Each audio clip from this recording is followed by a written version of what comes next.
Plaisir de vous retrouver, mesdames, messieurs. Bonsoir. Les titres du journal.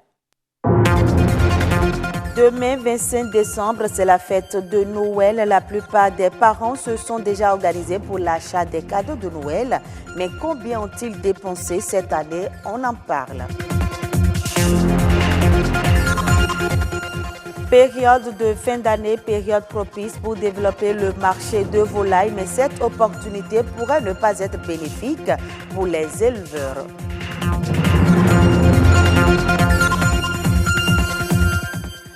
La ménopause est une période importante dans la vie d'une femme. Elles sont des millions dans le monde qui arrivent à ce stade de leur vie sans savoir comment se comporter. Un spécialiste donne des astuces pour mieux vivre la ménopause.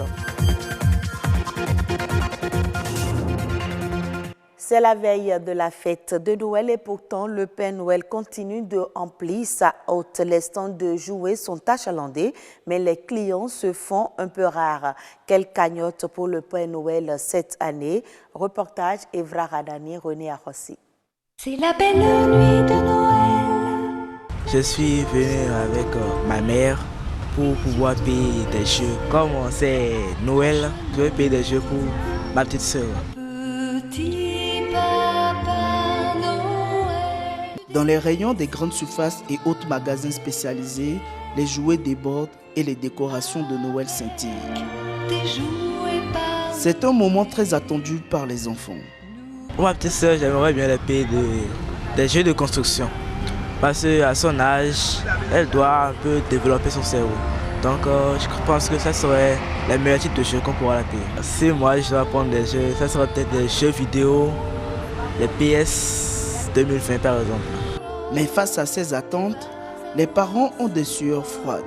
Avec la situation actuelle du pays, on n'arrive pas à faire vraiment plaisir à nos enfants. Donc je ne sais pas, la cagnotte ne serait pas aussi bonne cette année.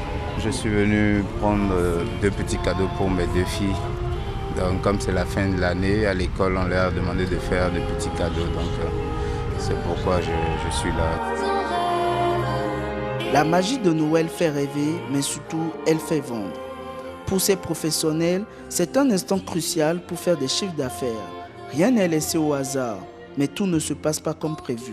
Vous savez, il y a une morosité générale dans le pays, quoi. Aucun secteur n'est épargné.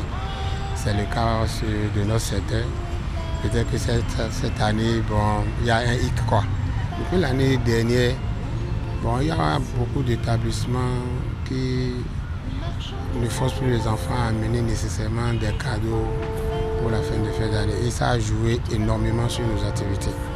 Donc les quelques parents qui sont venus, on ne peut que les remercier. Mais ce n'est plus comme il y a 4 ans, 5 ans où avant même la veille de la Noël, il y a déjà cette période qui consiste à amener les cadeaux à l'école et c'est ça qui fait booster notre activité.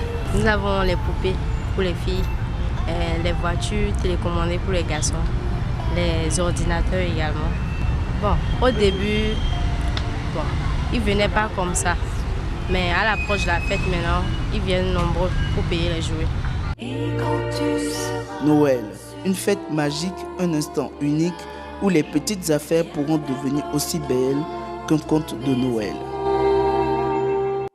La période des fêtes de fin d'année offre assez d'opportunités aux commerçants, surtout pour écouler la volaille. Mais il peut se poser un problème de rentabilité de la production chez les aviculteurs. Rachidi Oda, éleveur, en parle au micro de Stanislas Linkbon. Aujourd'hui au Bénin, le marché de la volaille est en plein essor. Parce qu'aujourd'hui au Bénin, la production locale tourne aux environs de 10 000 tonnes par an. Et cette quantité, cette production est encore très insignifiante par rapport à la demande. Donc si vous voulez produire et vendre en période de fête et gagner de bénéfices, c'est que vous devez vous préparer un peu plus tôt. Soit vous commencez en janvier, soit au plus tard vous commencez en juin, juillet. Et si vous prenez un poulet, un plateau d'œufs à la fin du mois, à la fin de l'année, vous avez au moins 10 à 12 plateaux que vous tirez d'un seul poulet, et cela c'est d'importantes ressources parce que par plateau, vous êtes entre 1500 et 2000. Faites vous-même le calcul, vous verrez un peu ce que ça donne. Le marché existe. En réalité, c'est la technique de vente qui pose problème. Le problème se pose en termes de vente.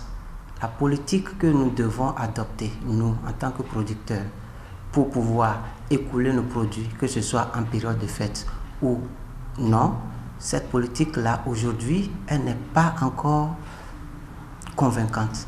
Mais si vous n'arrivez pas à écouler vos produits à la fin de l'année, c'est que ces produits reviennent encore dans votre poulailler, quoi. Et les charges recommencent de plus belle. C'est que vous sortez perdant. Parlons maintenant santé. La ménopause est un phénomène naturel du vieillissement produit par la diminution des hormones féminines. Elle se manifeste par l'arrêt des règles chez la femme.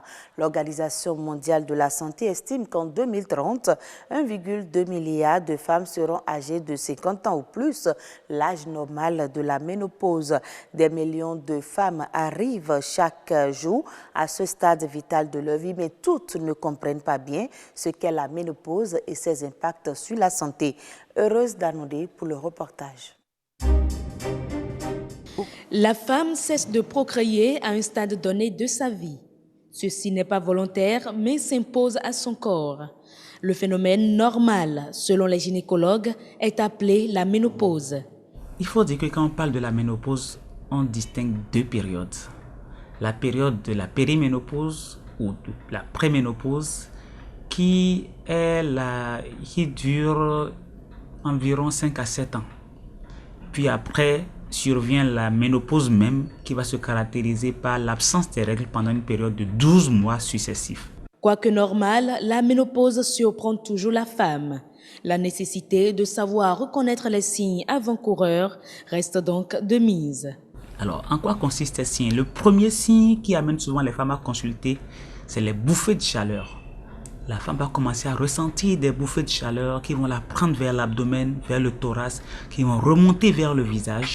Le deuxième signe, c'est la sudation, surtout nocturne. Elle va se réveiller en sueur la nuit. L'âge moyen de la ménopause reste encore constant dans le monde, 50 à 51 ans. En Afrique, 53 ans. De façon normale, la ménopause va s'installer entre 45 ans et 55 ans. Dans cette fourchette de 10 ans, donc la moyenne est 50 ans. Mais lorsqu'elle survient avant 40 ans, c'est là où on parle de ménopause précoce.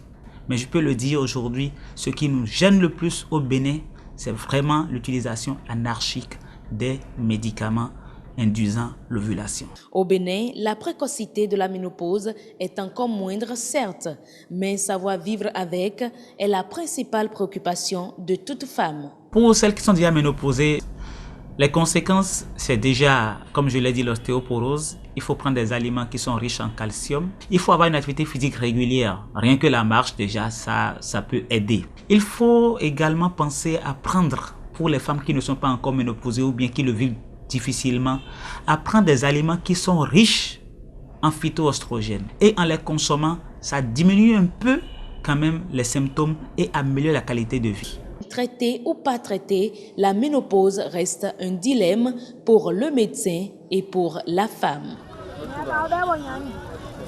Hors du Bénin, l'USAID initie un accord de 6,4 millions de dollars pour financer des entreprises agricoles en Éthiopie. L'agence américaine ambitionne de garantir des prêts aux entreprises privées opérant dans la chaîne de valeur agricole. Elle a déjà déployé par le passé son mécanisme DCA pour garantir des prêts accordés par EOH Bank aux entreprises privées du pays. Au terme de l'exercice 2018-2019, le total des prêts accordés par EOH Bank aux entreprises privées de divers secteurs d'activité était de l'ordre de 47,2 milliards de birres, la monnaie de l'Éthiopie. Ce montant global inclut les prêts accordés par la banque aux entreprises agricoles du pays. La 65e session du Conseil des ministres réunie autour de la cause du bassin du lac Tchad s'est réunie à Yaoundé. La gestion harmonieuse de cette ressource naturelle et les questions sécuritaires étaient à l'ordre du jour de la rencontre. Reportage Sidoine Monkama. Un fort élan de solidarité entre les 6 États membres de la Commission du bassin du lac Tchad, réunis ici dans le cadre de la 65e session du Conseil des ministres en ce jeudi à Yaoundé. Une étape supplémentaire vers la revitalisation d'une ressource importante, le lac Tchad, afin d'accroître la résilience des populations tout autour. La zone du bassin du lac Tchad nous tient tous à cœur. Voilà pourquoi les questions de sécurité, les questions de développement économique, les questions d'intégration sous-régionale, les questions de lutte contre les changements climatiques font l'objet d'une attention particulière. Pour mener à bien les projets à venir, le budget annuel 2020 de la CBLT a été adopté. C'est une enveloppe de 20 485 171 000 francs CFA. Dans un premier temps, les études sont envisagées pour la réalisation de cet important défi d'alimenter le lac Tchad en ressources d'eau et plus tard développer des activités économiques et sociales qui peuvent rendre nos populations plus résilientes et les éloigner des phénomènes liés à Boko Haram qui constituent une plaie dans la zone et qui mérite d'être traités de la manière la plus vigoureuse. La sauvegarde du lac Tchad est une préoccupation commune des États membres. Cet immense plan d'eau indispensable à la survie des populations a déjà perdu près de 90% de sa surface initiale, du fait des effets néfastes des changements climatiques et de la recrudescence des attaques terroristes. Ainsi se referme ce journal. Merci de l'avoir suivi et passez un bon réveillon de Noël en compagnie des programmes de BB24.